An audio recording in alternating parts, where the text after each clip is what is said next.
आज मी आषाढ श्रावणातील निसर्ग या विषयावर काही बोलणार आहे. श्रावण मासी हर्ष मानसी हिरवळ दाटे चोहीकडे, क्षणात येती सरसर शिरवे, क्षणात फिरुनी गुण पडे. मित्रांनो, या श्रावण महिन्याचे किती सुंदर रूप बालकवींनी अतिशय हळूवार व नाजूकपणे मांडले आहे. या श्रावणाच्या महिन्यात निसर्गाचे रूप असं सौंदर्याने नटलेले आहे, ते त्यांच्या श्रावण या कवितेतून अलगदपणे मांडले आहे. हिरवी झाडी पिवळा डोंगर नी सावळी दरी, बेट बांबूचे त्यातून वाजे वाऱ्याची पावरे.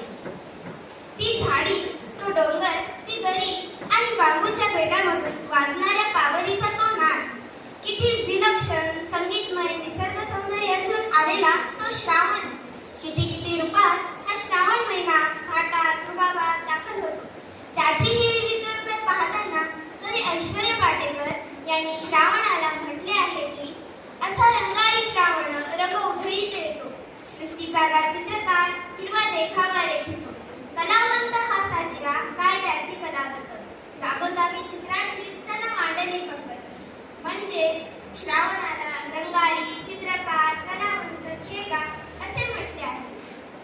या श्रावण महिन्याचे आगमन कसे होते याचे सुंदर वर्णन कवी कुसुमाग्रजांनी त्यांच्या कवितेतून अतिशय साध्या शब्दात व्यक्त केले आहे. कुसुमाग्रजांच्या शब्दात सांगायचे झाले तर, भिजल्या मातीत तांबूस कोमल पावलांनी आला, सोबतच आकाश वाटेने येताना मेघात सोनेरी निशाणे लावत येतो.